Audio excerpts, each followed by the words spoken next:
How's it going, everybody? I nicely got back from the North Farm here this afternoon, which is the reason why my combine is here. The rest of the crew is already gone from the farm. They finished the barley up at the north end, and they're now chowing down on some lentils.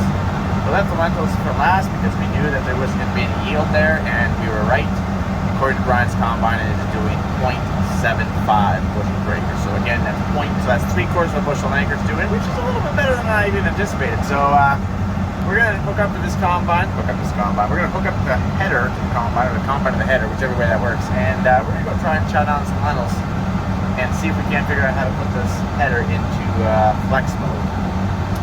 No, I've never done it before, but it can't be that hard. So we'll do a little trial and error. If nothing else, we'll call Ron and see if he can't help us walk us through it. Yeah, so let's hook up here.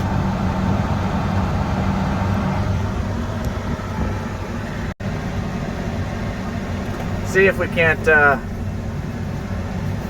break something. Hopefully not. Very important that you come in straight, so I'll probably try and come in as crooked as possible. Look at that. Isn't that a beaut?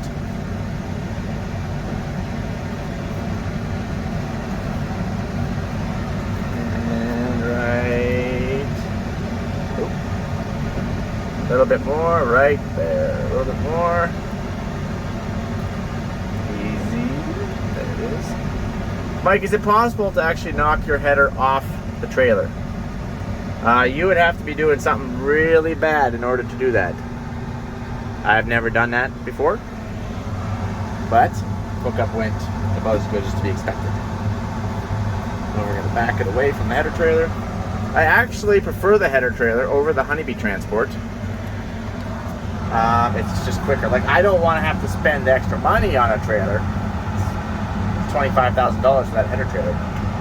I think that headers should come with their own transports. But in saying that, if you do have to spend $25,000 per header trailer, it is quicker than our honeybee transports. So you know what? At least the $25,000 per trailer doesn't hurt as bad. It'd be far worse if it was terrible to put on and terrible to take off, and it was way longer, and then you just salt on the wound. You just spend a whole pile more money for that header trailer. It still takes you longer, but you know, good news is it is quicker. So let's go hook up our header. Okay, so before I even picked the header off the trailer, I took it out of its float position, hence the button. Transport, combining, right? So it was in that, I just lowered it into float so that way it sat in the header trailer a lot better. So before I even picked it up, I went and took it out of float position. Otherwise, I would have picked up on my header and my wings would have just stayed on the trailer, and I actually would have ran out of reach. And yeah, so anyways, you guys get the idea.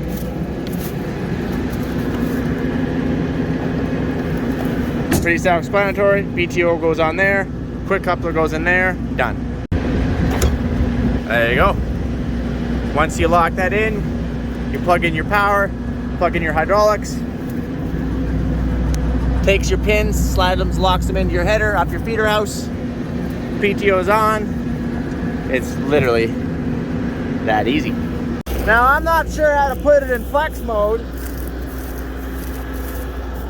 I believe it's mechanical and not like the 645s or 745s Hydroflex headers.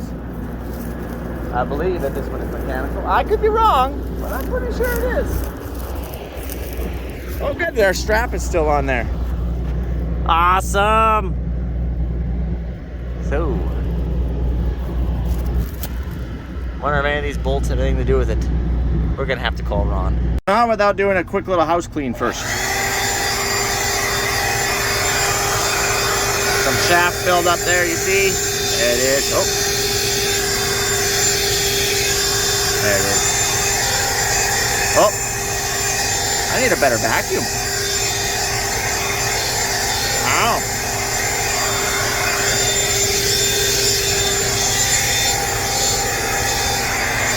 As I was driving, my combine stopped because it doesn't think that I'm on the seat again.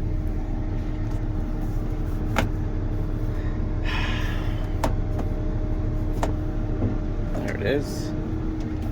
I know you guys are like, Mike, why don't you hotwire? excuse me, hotwire that seat.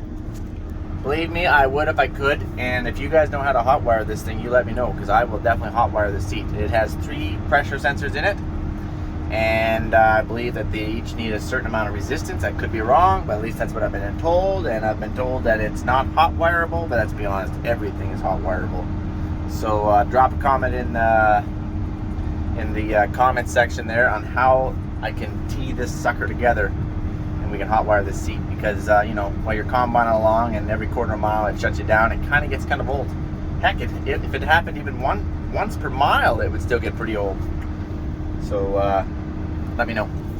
All right, so the 3 pressure sensors are somewhere in the seat. I'm told that to actually fix them, you actually have to cut open the seat because they're inside the seat, hence you need a whole new seat, and they're backward to probably next year, so that is the problem. Now, I'm sure if you are 200 plus pounds, you might not have a problem. My younger brother is heavier than I'm weigh 150. My younger brother, I don't know, is 160 or 170, I'm not sure. And it was still happening to him. So even at 160, 170 pounds, it's still happening. So that's a pretty good size weight. So if you have to be 200 pounds to make the pressure sensor go off, or not to go off, that is a problem. Now, I'm told that it's not hotwireable because they made it that way. But let's be honest, everything is hotwireable. But we don't want to do something to keep the combine from actually going and permanently break us down. So I'm not 100% sure.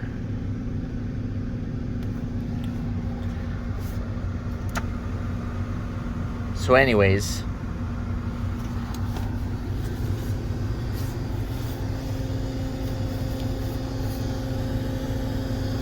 there's those sensors. Nope, that's the little fan for the cooled seat, I believe. Get up here a little bit more. Nope, that's all that's all we can see. So yeah. Oh my goodness. Where's the Armor All wipes? I broke down for a little while until I do some cleaning here anyway. All right, so we've done all that in the cab, and we've actually taken our strap off because, you know, we want to lower the cutter bar. And I was looking around on here, even talked to Ron. Ron doesn't actually put one into flex, but this rocker shaft goes all the way through. Those little bolts hold the cutter bar up. So by turning this rocker shaft, and those bolts are attached to your cutter bar, it's going to lower it. So this, I do believe, is how you do put this thing in the flex mode. But I was looking all the way around, and I'm like, where's the impact place? Where can I put an impact under this puppy? There's got to be a place. You know, this bolt just goes through to here. You know, there's just a nut on the end. And this bolt, well, obviously it just holds on this eye bolt. And I'm like, wow, this has got to be, I put my impact on here, and nope, there's just a nut on the back of this. And I'm like, wow, this has got to be the one, you know? And nope, you know, all this holds up all this. And I'm like, well, where the heck? Where can I put my impact to lower this thing and lower the cutter bar down? And I don't think you can. I believe this is it. Right here is actually made for about a 20 millimeter wrench, not a 19. And I know that because my wrench set, I'm not very well versed in metric, I guess, because my wrench set goes from 17, 18, 19, 21, skips right over 20. Just skips right, it doesn't even lay mention to 20, goes right over it. And then it goes like 22, 24, forgets 23. I'm like, what the heck? So I don't know how all that works. I don't know who designed these kits, but anyways, that's a 20.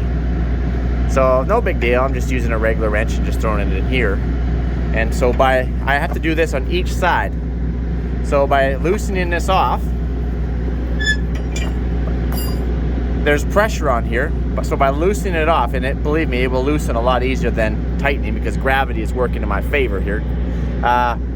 Once this goes from this point all the way to this point, I believe that we'll be in flex. It's just kind of going to be kind of painful, I guess. I really need a 20. You know what? I'm just going to have to. Oh, and you know how when you have a mustache? I don't have a mustache, so I don't know. But, you know, if my beard gets long enough, sometimes I do know when you eat ice cream or a milkshake or something like that, you got a little flavor saver there for the rest of the day. That's what we got here. We got a little bit of barley, a little bit of, Well, we just came off of barley, so that makes sense. I was gonna say some mustard, but we did clean it out. So, oh, we got a couple wheats in here. I don't know how they got in here, but yeah, I'm gonna have to clean all this out of here. Look at all these beards. Makes sense, we just came out of barley. Brrr, whoa! Well, had to go get our trusty crescent wrench here. I feel like, I'm not gonna lie, we have stepped backwards in time by like 50 years here. Would it be that difficult to put even one hydraulic cylinder on each side? I don't know.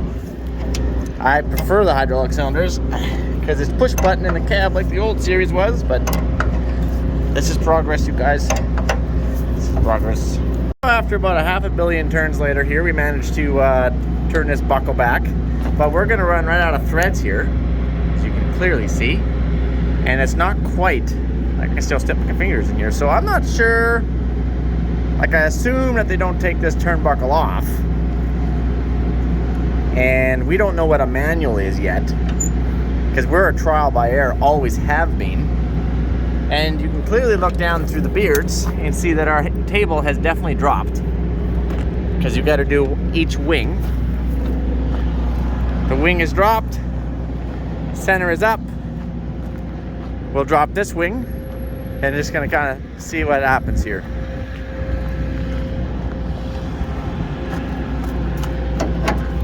Oh, hold on. Oh, I just had to adjust this size of the crescent wrench here.